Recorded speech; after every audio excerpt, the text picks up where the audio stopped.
Hello and good afternoon. My name is Nico Heller and this is Reboot 2030, the Democracy Schools YouTube channel.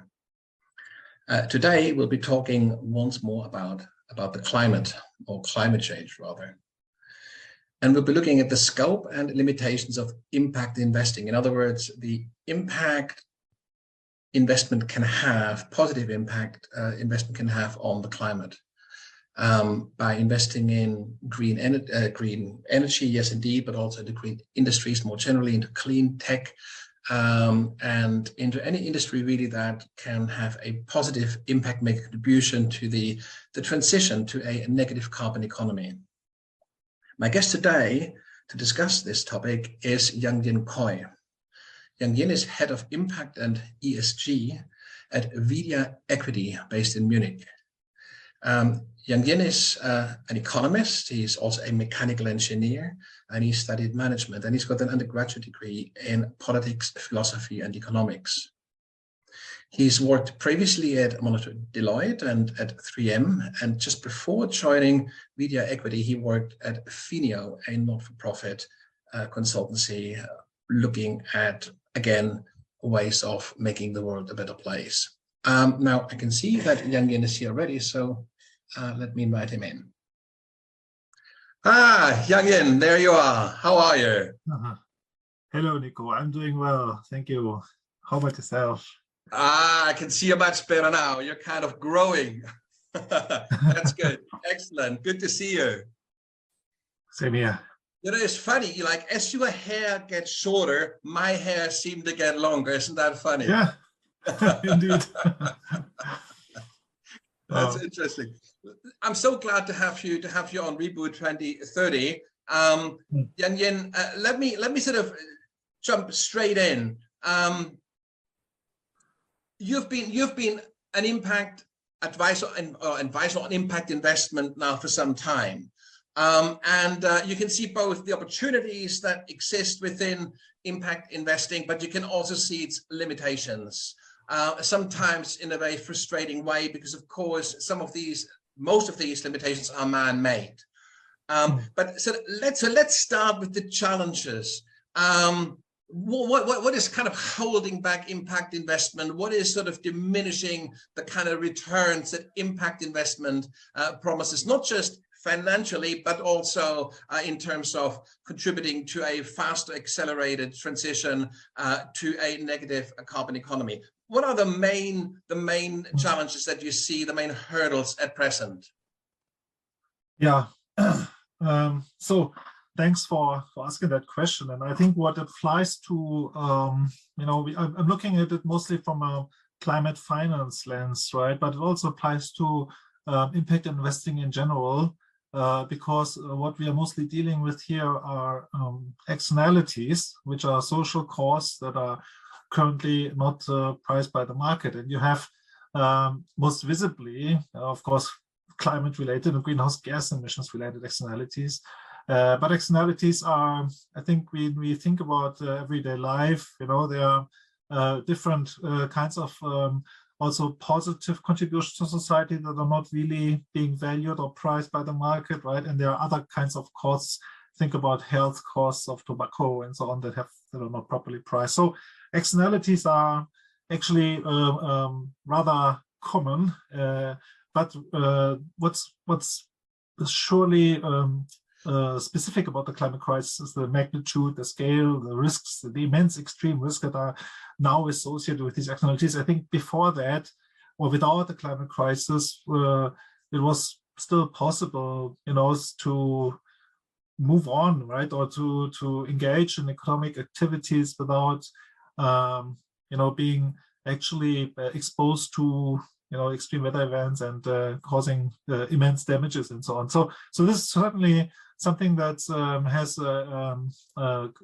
a huge change over the past 30 years. The recognition that we have, an externality that is at a scale that is unimaginable almost. So this is a clear example for a market failure, right? And this is the most visible one. And you can see it also in the various recent studies. There are, interestingly, this has been a recent study in Nature that estimated the social cost of carbon based on the available evidence. Updated the estimate, came to a mean value of 185 US dollar per ton. And then also recently the EPA proposed an updated social cost of carbon of around 190 US dollar per ton, compared to the current value of 51 US dollar per ton. So just imagine, it's I think worthwhile to think about what does it mean. The social cost of carbon of 190 US dollar per ton implies that there are social costs, damages associated with that amount of emissions. And we are currently, if we think about, for example, fossil fuels, oil, crude oil, 2 barrels roughly account for 1 ton. Currently at a price of 80 US dollar per barrel, 2 barrels sell for 106 US dollar, but that does not include the 190 US dollar costs and damages that society has to, and the future generations. In the end, it's our children who have to pay the bill for that. So if you include that, usually you could actually argue it's 350 US dollar per ton, 350 US dollar price tag, that's associated to this, with those 2 barrels of crude oil. And or from another perspective, if we assume that an oil company makes, just to say, just a number, 40 US dollar, of net profit with these 2 barrels sold, it's actually a loss of 150 US dollar, so that again is being externalized, and our children and young generations have to pay for that. So this is one huge issue. Okay, let me just come in here for a second. So what are you saying? One of the key challenges or one of the key hurdles are sort of like external costs, externalized costs that are not fully sort of like taken into account by the market. And I suppose what you're trying to say here inadvertently also is that as a result of it, say a green or clean tech investment is not necessarily quite as competitive as it could be relative to a dirty investment because of the externalities, because of the external costs. So if I'm a pension fund and I have money to invest, and I have to basically bear in mind that in 20, 30 years time, I have to pay out those pensions, I obviously want to invest it where I get the highest return. And there is a kind of a competitive disadvantage at this point still for green and clean tech companies. Exactly. Is that fair to put it that way? Yeah. So it's indeed, if you think about what externalities mean, they are market failure. They mean that, for example, we talk about the green premium that exists today with some climate solution technologies. I mean, if you look at wind and solar energy production, of course, this is a great example where the green premium has actually reversed into a competitive advantage thanks to cost reductions over the past couple of years. But there are still several solutions that are much more at a competitive advantage, a disadvantage compared to fossil fuels, and it's not necessary. So the green premium, if you would account for the social cost and damages of fossil fuels, would turn into the reverse. So what it means is that we have economic incentives currently provided by market pricing signals, that are pointing at the wrong direction. They're rewarding fossil fuel extraction and exploration. It's much more profitable than it should never ever be allowed to be. On the other hand, climate solutions and low carbon solutions are not as competitive as they are supposed to be or could be. So yeah, and we have to deal with this, right? So unless we change and address the market failure head on, which requires a combination of regulation and or standards and pricing of externalities, and climate policy. So there's a very broad toolbox actually available to address these market failures, but has to really show up in the end in incentives, in economic incentive structures, or obligations and duties that are really clearly defined. Otherwise, and this is what I see as a huge challenge. As long as we try to address these market failures with voluntary measures, creating more transparency, more disclosure, which was good decades ago, but now it's far from enough, to effectively address this. When you look at investment, from my sort of like very limited understanding of investment, there's broadly speaking sort of two factors that you would take into account. There's the competitiveness, and implicit in that the margins that you could expect in a particular industry, in a particular segment. But then there's so there's that kind of side of it, like the kind of the return that you can achieve today. But then there's also, of course, the growth projection. In other words, the sort of the assumption how that market will develop over time. And both in terms of competitiveness, but also just in terms of sheer market size and volume, trading volume. So when you, again, if you take solar or take wind energy, what kind of constrains that market isn't just, as you said, they now have an economic advantage over many fossil fuel propositions and indeed over nuclear as well. But at the same time, their growth potential is limited by regulatory restraints. In other words, of course, we're now beginning to lift those because we were desperate for more electricity, but they're traditionally is the sort of thing. So there's a whole other area, and you may want to say something about the regulatory side of things that constrain investment as well. Yeah, indeed. I mean, it's a good and valid point, and it's true that also regulation can, lead to the opposite effect and slow down the renewable energy expansion or electrification, decarbonization in general. And in fact, that also, if you look at the regulatory frameworks today and in the past, they could have been much better. They could have been designed in a more effective way to accelerate rather than slowing down expansion, right? So we of course, and so this is also why regulation needs to be well implemented. It needs to be, but it's a technicality, I would argue, right? It's something that you can look at from a good, effective design perspective. There's best practices, there's a lot of experience available how to, how to actually, in the end, create the realize the potential, and the results that you want to see that were intended, rather than unintended, negative consequences, as we have seen so often. So yes, and another aspect of that is also, I haven't mentioned this yet, subsidies. So subsidies also for the totally wrong thing, which is, fossil fuel subsidies are to some extent, certainly from a social justice perspective, we need to be careful with phasing those out and making sure that there is no undue hardship associated. But a large part of subsidies is also, I would say, not more can be phased out much more easily if we really wanted to. And so this also leads us further down. If we look at the root cause analysis, and so we have market failure.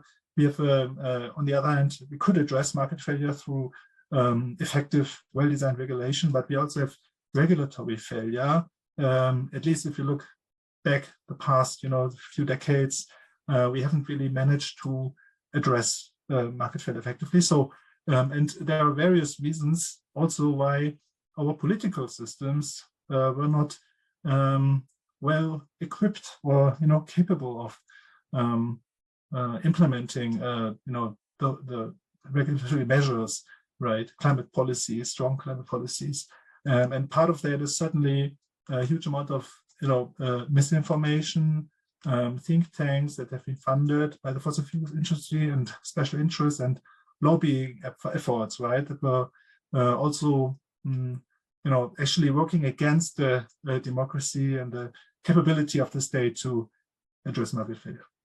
Well, that's a big area, and that's a sort of a kind of a massive impact, isn't it? But it's almost sort of an indirect impact. It impacts so many other areas as well. But it clearly, there's almost a sort of a strong correlation between the amount of capital that is invested in a particular interest and the degree of lobbying, the amount of lobbying that kind of is sort of allocated to that. And of course, it's such a huge capital investment that has been undertaken over decades into the fossil fuel industry. It's a bit like, but much more extremely than that, a bit like tobacco, but more extreme than that. And then of course it takes an awful lot to kind of to counterbalance that. Now, of course, impact investing operates within this rather imperfect world. And it's still trying to make a difference. Now, my sense is that it's a bit like, it's almost a bit like, you know, if there's enough slack, if there's enough good opportunities, beefy opportunities around, then, you know, none of these kind of imperfections matter too much because there's enough fish that you can catch. But it's when the market gets, the market of good opportunities gets sort of saturated in a way, then the regulatory and the sort of financial arrangements really do matter, because they can increase the size of and the quantity of fish in that pond. So in a way, where are we at the moment with sort of impact investing? How opportunity rich is the kind of current investment environment from your perspective? Is there still a lot of scope for investment, for impact investing to grow organically within the current constraints? Or are we at a point now soon where we really have to broaden and extend the envelope? Yeah. So it's a mixed picture, of course. There is some scope, and maybe just quickly for in general, you know, to clarify what impact investing, how we would define impact investing.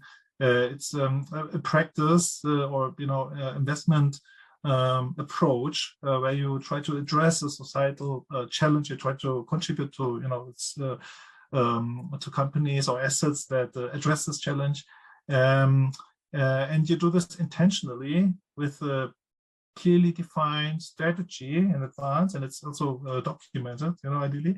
And you take positive and negative real-world impacts into account. And this is important. It's an important distinction compared to conventional ESG investing practice, which is mostly concerned about anything that's financially material and may not include or does not extend to all, you know, kinds of real-world impacts, right? So and then you also, and this is another important piece, you actively measure and manage your real-world impact with that capital. So this is a rather, you know, ideal description of impact investing. In the practice, there are lots of variations, and but I think what they all have in common is a focus on, you know, net positive real-world impact. And so when you look at the opportunities that are available, it's depending a lot on the efficiency at which capital markets operate, and especially in developed capital markets, they are rather, you know, efficient but not perfect, and there are opportunities clearly where positive impact assets are likely undervalued or underappreciated.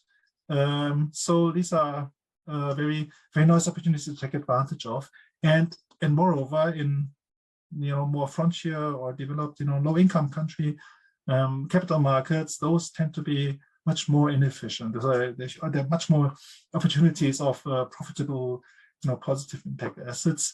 But also, we spoke earlier about market failure, regulatory failure, and so clearly the scope is limited. In the end, we have to remind ourselves, you know, what matters is there are several funding gaps. There's a SDG funding gap that is quite you know, well known, I think. There also climate finance gap, which is astounding, immense, you know, because when you think about, I think most recent estimates of climate finance volumes globally are around $900 billion US, but the needs, you know, the estimated needed capital allocations by 2030 per year are more closer to 4.3, you know, trillion US by the Climate Policy Initiative.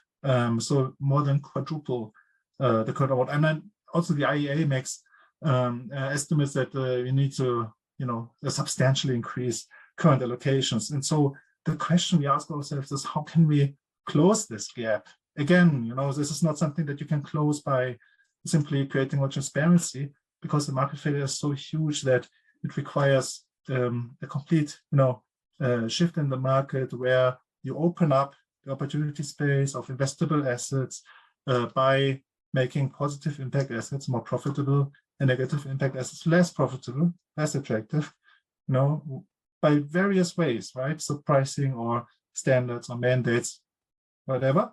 But it has to, in the end, affect the bottom line. It has to be compatible with investors' mandates, right? So there are various, you know, we are currently operating within a legal framework where we have a clear fiduciary duty, although arguably there's some ambiguity about what it means, how it can be operationalized in a time of a climate crisis, how far it extends, right? So there's actually ambiguity, and but we also have a clear social norm of a primacy of shareholder value, and so these are, you know, very deeply embedded imperatives or constraints within which, especially institutional investors who, you know, have a duty to, you know, properly, carefully manage the assets that they have been entrusted to them. So they're not private wealth holders. When you're a private wealth holder, you can decide by yourself what you want to do with your own wealth. But you know, this makes a huge difference when you have to meet financial performance expectations. So then, you know, the market basically provides opportunities for you as in this current design. And if you want to close funding gaps, this is where we have to, you know, intervene and change. So just for my own benefit, but also the benefit of our viewers and listeners, what's a sort of what does a sort of a kind of, if you like, a basket of investments in your industry look like? I mean, how does that look different from? I mean, what I'm trying to get to is you know, intuitively I would think, oh, most sort of green or clean investment opportunities are sort of new industries. Of course, they don't have to be, you know, as we know, you know, but so there's a sort of a sense that this would be newer industries as opposed to the old heavy industries, which would be very polluting and so on and so forth. So what are we including here? Are we including, you know, software development? Are we including consultancy? Are we including, well, you know, pharmaceuticals? Are we? What are the kind of companies? What does a basket of investments in your sector look like? I mean, just as a sort of to get a sense of what kind of companies we're looking at here. Yeah. I mean, also in the end, especially with when it comes to decarbonization, indeed, actually, there is an you know, industry almost disruptive trend happening where new challenger companies with you know, climate solution products and services, low carbon products and services are typically substituting and replacing incumbent companies. So there's a mix, right?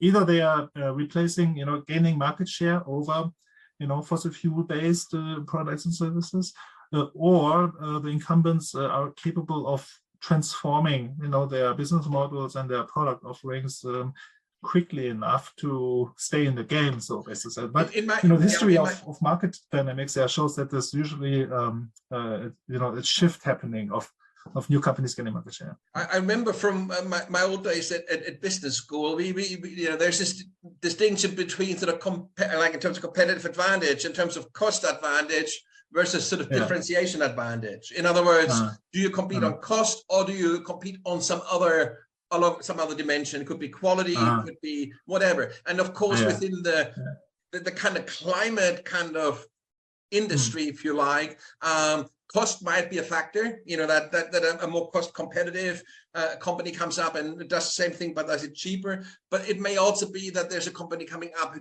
basically makes us feel better about, you know, what it does or how it does it. So in terms of how does that industry mix look like? Is this competition on cost mainly, or is it on differentiation? What's the mix? Unfortunately, differentiation by quality or, you know, climate better, superior climate impact is very limited, I would say. I mean, you have within consumer markets, maybe some consumers and an increasing share of consumers actually are willing to pay more for, good quality, good impact. But it's when you look at the whole value chain, cost competitiveness, and in the end, it's about prices, your margins, how they are affected by if you want to purchase a more costly or more highly priced product. It's very difficult to get this. So this is also why it's so important to make it mandatory.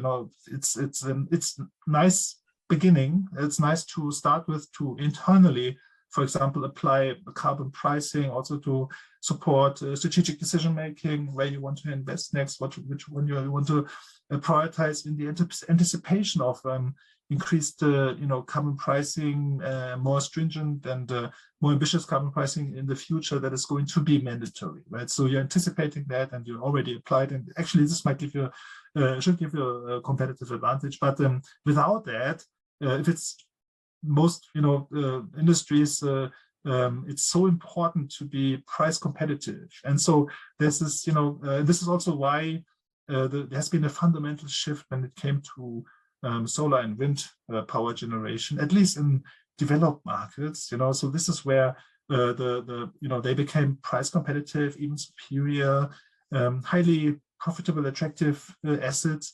On the other hand, in the developed world, or in the developing world, in low-income countries and so on, capital costs due to inefficient capital markets tend to be too high. And in spite of the cost advantage technologically, it's still economically not feasible. At least the perception is also there. It's not feasible to massively scale and expand renewable energy. So this is something we also need to urgently address, right? And there are also interesting approaches and promising approaches to coming out of COP27. There's at least a little silver lining, I think, for example, with the Bridgetown agenda. So it's something that is a positive note on a, in general, very frustrating, again, a failed attempt at finding a consensus decision or solution. But at least, it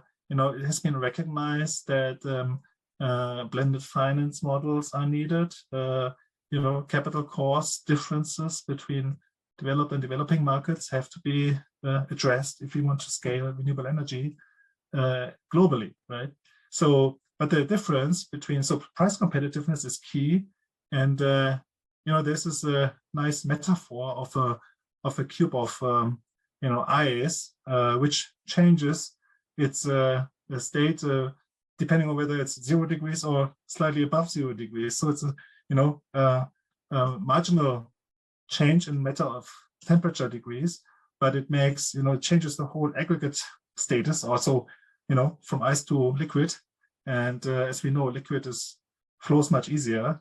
So same with capital, becomes much easier to go where it's needed, where it's actually profitable. This is where capital goes. If you look at sort of the kind of investment area that you're in, would you call it sort of climate investing, or would you call it green tech, or would you call it what's the overall term they use for that kind of investment area? Yeah, I would call it climate impact investing, with a particular strategic impact emphasis on contributing to reduce, avoided, or remove the greenhouse gas emissions, while also taking into account other positive and negative real-world impacts, trying to manage those too. But the overarching impact goal is also clearly defined, or it's part of the race to zero that if you take that sort of segment of the investment market and compare it to other segments in terms of return on investment, would you come in? Are you sort of like, are you not your own company now, but your sector in general? Are you generating sort of like above, super normal returns, or below average returns? Where do you come in terms of sort of return on investment? Yeah, there's a high variability, and also it's quite dynamic. And when you look at the wind power industry in Europe, it has been it's curious with the huge increasing demand, and you also see regulatory tailwinds. Why is it that the wind industry is struggling? But of course, we have also a variety of currently of challenges, and you have supply chain disruptions, and long-term contracts that didn't account for the recent dynamics and shifts. So, but in the long run, we are currently at the early stages of, I'm sure of that, industrial revolution, or historic shift of how we reconfigure our energy system, and of how our economy also operates, or there's going to be something that will be in unprecedented times, right? So we haven't seen this kind of shift at this scale and at the pace yet. Still, it's not fast enough, of course, as we found out. The climate finance gap is huge, but also within that you have technological development that is helping. You have a lot of market pressure, you have regulatory pressure. It's all currently in a process of reconfiguration, and sooner or later, hopefully sooner rather than later, it's going to push and increase the speed and the pace and scale at which we are currently deploying and changing, transforming our industry. So and this is creating opportunities, new markets, right? So this is creating this substitution dynamics that I mentioned earlier, and within that there's a variety of different opportunities to position yourself, and within those value chains and so on. So clearly, the whole industry will grow quickly and be profitable, and increasingly profitable with economies of scale. But there will be a lot of variation within that. And other industries might be, have been historically profitable, but they are also challenged by the new, times, the new uncertainties that we see ahead. I mean, like, there can't be few sort of sectors, investment sort of segments where politics plays a greater role, in a sense that climate is very much at the center of public discourse, not only in Germany, but certainly across Europe, and to a lesser degree, but still also in North America. And so in terms of assessing investment opportunities, of course, and this brings us on to the next question, I guess one competitive advantage that a investment advisory would have, or a investor would have, is a proximity, a closeness to the political machinery. Because of course, the better I understand how far away we are from certain regulatory improvements or changes, obviously that has such a massive impact on investment opportunity in this sector that it would, to me, appear to be probably one of the biggest advantages you can have. How critical is that seen within the investment community? Is there an awareness of it? Are you sort of climate investors becoming big lobbyists at the same time? How does that, what's that relationship between the investment community you're part of and the governments and political parties around the world? What's that relationship? Because to me, that seems to be really a critical interface. Yeah, well, I would basically take a little step back and argue that it's in general an imperative for civil society at large, for us people, and in our different roles, whether we are investors, voters, citizens, employees, employers, or owners, wealth owners, and so on. Philanthropists as well. So various roles by which we can contribute to accelerating the transition through advocacy, to helping and supporting policymakers to make the right choices in spite of the huge, I think in the past, often underestimated change resistance, also coming from, of course, interest groups that want to maintain the status quo. Let me rephrase the question. Let me rephrase the question. I mean, it's quite common knowledge that the fossil fuel industry is very heavily invested in think tanks, and it is a way in which the fossil fuel industry channels vast sums of money into anything from elections to political consultancy to media manipulation, right through to fake news. I mean, there's a massive kind of like lobby, but in the broadest sense of the word, that is essentially, kind of making the case for fossil fuels. Now, my sense is that if you really want to compete with fossil fuel, you have to, in a way, take them on where the money is. And not you personally, I don't mean it that way, but you know what I'm saying. So the kind of the investment lobby that is behind you would have as vested an interest in doing the same thing, except like for a different cause. Okay. Is that happening, or are we still leaving the playing field entirely to the fossil fuel industry? In other words, are clean tech and green and climate investors are beginning to funnel money in the same way as the petrochemical industry does, or are we not doing it because we're kind of too good for that? No. I mean, it's I sense at least an increasing level of awareness. And there is, for example, an initiative called the Investor Agenda, and you can look it up. And actually, I like also their advocacy work, and it's also combining various groups. So within the investor community, you have the Net Zero Asset Owners Alliance, Net Zero Asset Managers Alliance. You have IIGCC and so on. So various groups that have a shared interest in accelerating the low carbon transition, and they're finding their voice, and they're also putting it forward. So this is happening, at least in the so there's no let's say there's maybe a challenge for the larger institutions that have also, of course, that are like large banks that have historically financed fossil fuel projects and struggle to, to really implement strong, phase-out policies to stop financing fossil fuels. These are highly profitable projects. There's a strong internal lobby, I assume, that's lots of interest, and so politics is happening too, especially in large institutions, right? And so,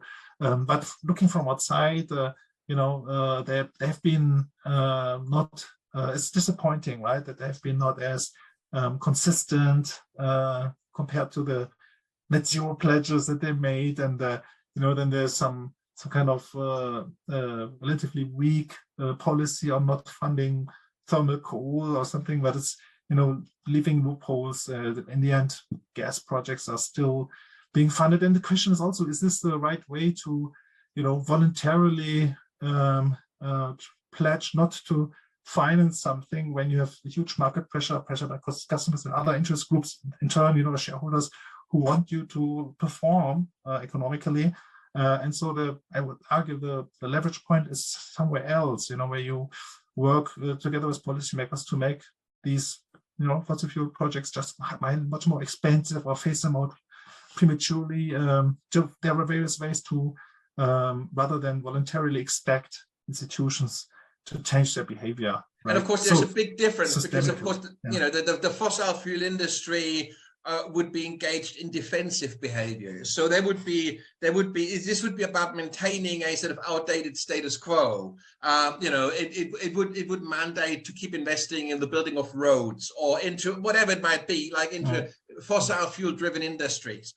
Whereas, what we're talking about is not defensive, but it's actually kind of progressive, so this is, of course, it requires a different set of approaches. I totally get that. And it also is in some ways much more difficult, because it's much easier to defend than it is to attack. I mean, it is the same in chess. It's the same in like on the battlefield, and it's the same. It's much easier to defend a position than to basically kind of take a position. So clearly we are, if you like, at a kind of competitive disadvantage against the defenders of the old. But there is this fundamental question, because we're coming on now to the next thing. In your kind of little write-up, you sort of said that there need to be strategic modifications to our sort of like regulatory and financial systems. And clearly one would hope that if it was very clear what these modifications ought to be, that one would be able to kind of generate enough support behind that, so that you need to know what to kind of aim for first, so that you then can channel, funding and also brain power and mobilize and so forth, around these demands. So so this is in a way, of course, what the next piece of work has to be, I suppose, is to agree on what these modifications should be. And I think you have a take on this. So maybe just give us a sort of a broad sort of overview what you think would need to happen for impact investing to be more effective and to help us accelerate that transition to a negative carbon economy. Right. I think it's important to first recognize that we have run out of time, right? So time is of the essence, and in the interest of time, so we need to think in near term, midterm, meaning the next 30 years ahead, and then longer term, 100 years, 200 years ahead. And this is the time when actually more fundamental paradigmatic and cultural shifts can happen. I mean, interestingly, when we consider the possibility of social tipping points, which is giving some hope, changes can also happen much faster than we might anticipate across, within one generation even. But it's, what I think, what I'm arguing for in the interest of time are relatively limited interventions or modifications of the current system, aiming at trying to redirect and keeping the market failures in mind that we had described earlier, how to redirect the forces of markets and technology development so that they effectively serve the interim goal of reaching net zero before 2050, and then negative emissions economy after that.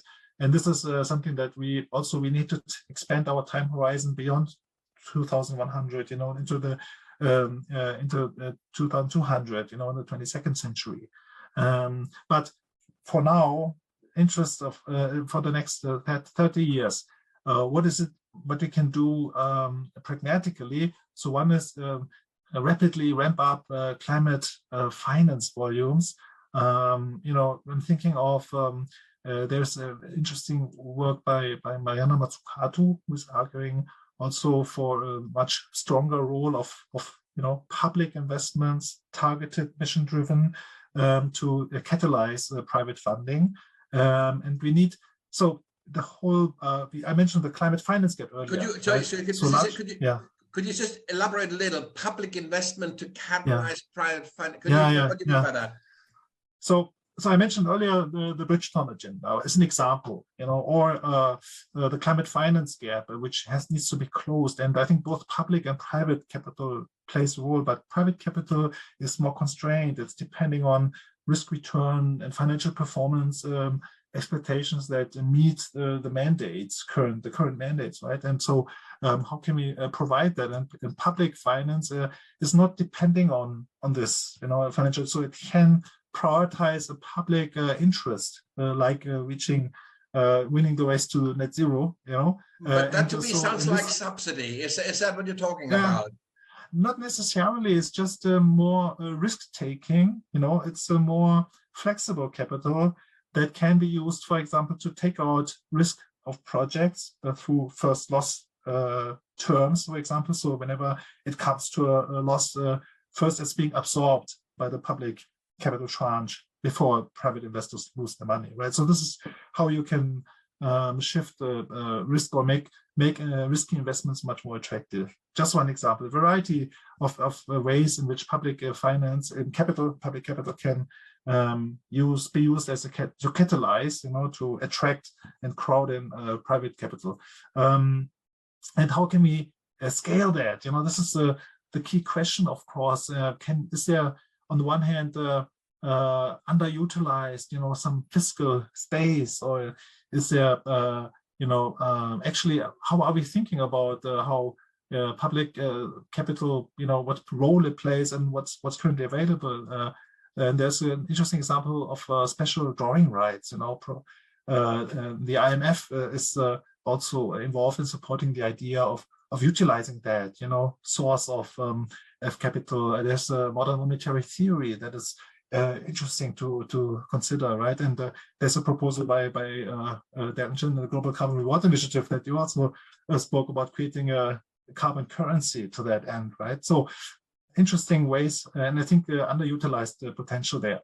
And the final argument, given that we have, if you think about the immense value at risk, the damages and that we could avoid if we successfully invested now, to avoid damages in the future. There's a strong argument also to rethink how we view public debt, because in the current situation with the climate crisis, it's not a burden for future generations if we invest now, even with that, into expanding and accelerating climate solutions deployment, because it will be beneficial for future generations. And they will ask us instead, why didn't you do it? So this is the kind of, I think, shift in our mindsets. But we're talking about very targeted strategic use of public debt when there's still some space for well, that. I mean, right? there is. I mean, this is a thing. It's like, the whole thing about public debt, and you're absolutely right. I think there's plenty of headroom for more investment. But I mean, Right. we have seen like the limits of this recently in the UK, where Liz Truss with her kind of ludicrous sort of tax policy really kind of crashed the pound and basically hiked up interest rates massively. And so there's clearly, capital markets will put a cap on how much money governments can borrow. And you're absolutely right, there's plenty of headroom there, but it is not unlimited, so. No, of course. Yeah. The purpose needs to be clear and so on, but this is another issue. And I think there's a combination and a variety of sources. I mean, just imagine how much we are spending every year on, a nuclear arsenal that we hope we will never use anyways. And we have, whether we have thousands or hundreds, nuclear arms, it's a huge waste of money and resources. Unfortunately, we are clearly approaching a difficult choice.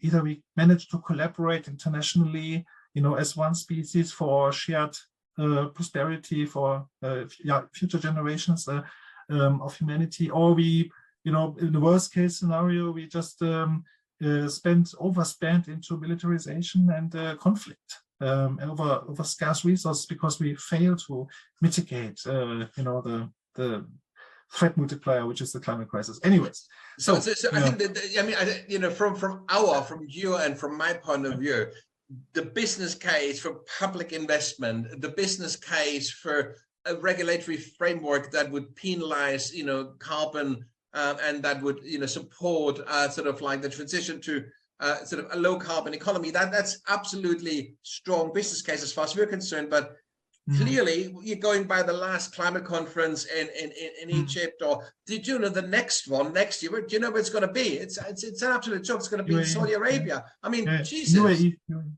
I mean, somebody is not. Is anybody taking this serious? I mean, this is there's a real problem there. So, I mean, apart from the fact that for some reason, when you look at what the German government, which has the Green Party in government, what they are doing, It's unbelievable.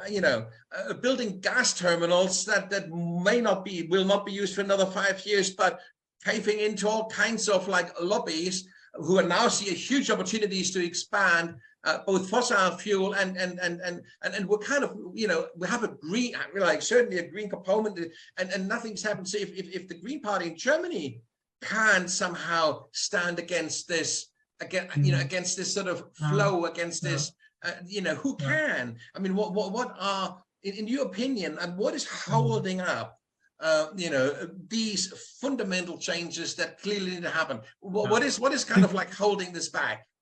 Yeah, before we continue, so there are 4 points that I wanted to make, but maybe just briefly on that.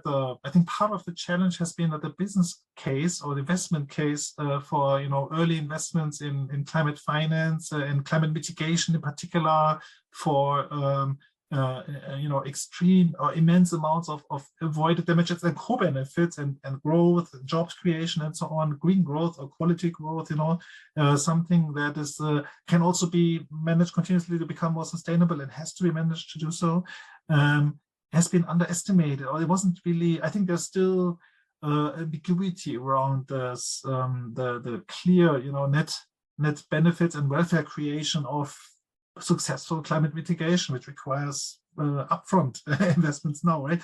And as long as this ambiguity persists, is not a consensus, part of our consensus reality, will be very, I think it will be very difficult. So we need to find, create increasing awareness for the, as long as the window of opportunity is still open and it's closing, and we need to be fast and move fast, but creating awareness for the, clear positive cost-benefit case requires, also updating our views on the damages and risks of the, climate crisis. I think those are still also varying a lot in the population, not as much in the science, but in the population for sure. No, but just to close and continue, there's one thing is investing for climate impact and increasing climate finance volumes publicly and privately, but also part of it is pricing greenhouse gas emissions aggressively, right? It's a very key tool within our toolbox. It's not the only tool, and by itself it's not sufficient, and I would argue it's not even sufficient just to make fossil fuel based greenhouse gas emissions more expensive, but we also need to make climate mitigation performance and avoid it and reduce and remove emissions more financially attractive projects that are nature-based solutions, for example, or those that you currently find on the voluntary carbon market at very marginal prices per ton of carbon performance. Those need to be supported and scaled and so on. And this is what also the positive view on carbon pricing can do, right? I mean, I think creates incentives. One of the big problems, of course, is that we, like in Europe, especially in sort of Northern Europe, we're in this kind of climate privilege bubble. So, much of the negative impacts of climate change actually happen elsewhere, whilst we continue to be one of the major contributors to the problem. So there is this kind of disconnect between sort of like the causes of climate change and the effects of climate change. And whilst we're kind of heavily involved in the causing of climate change, we don't really get so much of the impact of it. And so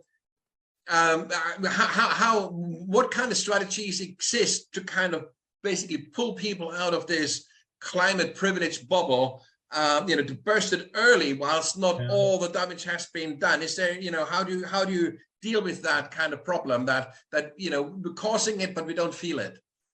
I mean, another positive aspect of COP27 was certainly the acknowledgement of loss and damages, of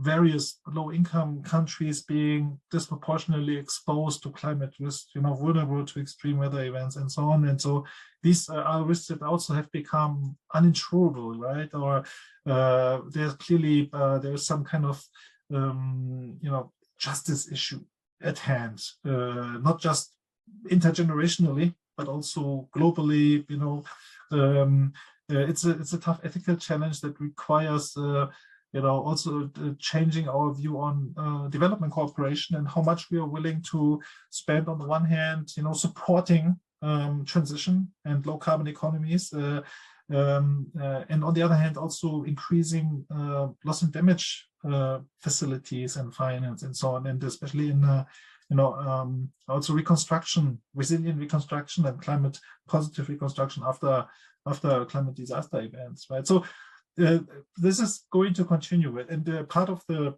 third aspect I would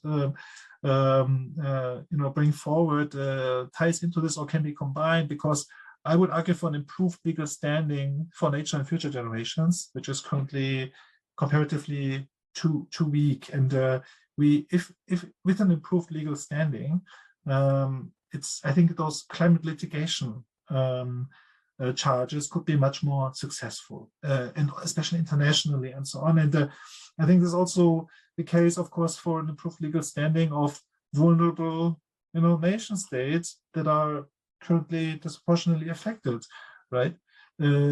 So our international legal system urgently needs an overhaul, and and this would be a sign of human progress, right? To be capable of dealing with these intergenerational and global justice issues through a legal system, that honors our duties and responsibilities. I think one of the things that, and I personally sort of see this as one of the major hurdles as well, and to me it became very apparent, like during the climate conference COP27 in Egypt, and also the actual outcome reflects that very directly for me, is a sort of a total breakdown or absolute absence of trust. And now there's a huge problem, of course, in that, because wherever there's a first mover disadvantage, or where there is any of these kinds of, or where there is some kind of like investment in a shared or common future, like these are areas where trust is absolutely essential. And of course, what we've seen at COP27 with this kind of it's a headline agreement on a loss and damage fund, which I personally think is a disaster. I mean, I know everybody's celebrating and thinks it's great, but I think what it does is so the poor people now have their own fund, and who's going to put money in? Are we really going to do that? Well, let's see. If we would instead have reformed the World Bank, the IMF, if we would have basically made these climate compliant, we would have had a much bigger win, but it would have been, again, our institutions and not theirs. And so I think there's a real problem there, and I don't know how we're going to address that trust issue. And it exists within countries, within Germany, that we don't trust our politicians anymore on the subject. It happens between countries, and really at a global scale between North and South. And to me, that is a fundamental problem at the beginning of a real crisis. Two aspects or two thoughts. I think it's really worthwhile to look more into the Richmond agenda, which is also including reform of the IMF and other institutions. So the financial global architecture, so this is also what makes it so appealing. It still has to, of course, come to pass, right? But it's worthwhile fighting for, as a proposal that now stands there. And the other part is, you spoke about the lack of trust, but I would argue we need a stronger shared identity, as members of a human species with sitting in the same boat, sharing the same planet, right? To being also parents. Except, of course, we don't. This is except we don't, because they really basically carry the lion's share of the problem, whereas we can have most of the benefits. It is unfortunately, like totally lopsided in that way at the moment. And so kind of having that lopsidedness then makes it very difficult to sort of say we're all the same boat. Because obviously we're not at the moment, I mean, if you look at what happened in Pakistan, I mean, if that would happen in Germany, well, actually the whole Germany would have been flooded if that would have been Germany. But, these kinds of disasters on a massive scale, they kind of almost pass us by here in Europe. Well, although I think they will also affect us, but maybe not at the same, intensity, but you will certainly feel it, and there will be huge economic damages associated with this, but still, right? It's we are all sitting in the same boat, but affected to varying degrees indeed. Final point, about fossil fuels being very targeted about supply and demand, production, not so phasing out fossil fuels, not only from the production side, but especially from the demand side. We have to do both at the same time. That's a part of the challenge. And this is the opportunity that we missed at COP27, putting in the language that would allow us to tackle fossil fuels. But there are also various other initiatives. So no one said we have to limit ourselves to COP27 as the main catalyst for global climate action. There's the Fossil Fuel Non-Proliferation Treaty, for example, and when it comes to phasing out or phasing down fossil fuel demand and production, so you see these measures interact, because pricing carbon would also certainly help with that. So either through legal mandate or through pricing carbon. There's another very interesting recent study by the IMF. Again, IMF from I think June or July this year, where they estimated the net present value of completely phasing out coal energy generation and replacing it with renewable energy generation, and estimating a net benefit of something like immense, $78 trillion until the end of the century, cumulatively. But it's still this part of why the business case should be clearer. We underestimated the damages that we could avoid for a long time. Unfortunately, there's another part or another meeting that we could have about that, but we are now getting to more realistic estimates. Finally, I would argue even the social cost of carbon estimate of 190 tons, per US dollar. It's based on various projections, scenarios, and so on. But typically, all these scenarios don't account for secondary effects like nuclear conflict, collapsing economies, failed states, which have economic damages that you can't imagine possibly, right? How can you model those? But they're also part of the immense risks that we are taking, but difficult to put into a number. So $190 per ton is even very conservative. But that's let me, as a very last question, let me ask you, and you can answer this in a very general way. I know that you couldn't possibly be specific about the answer to that question, but it sort of is obviously a question that one would want to ask somebody like you. If I had some money to spare, where would I invest it today?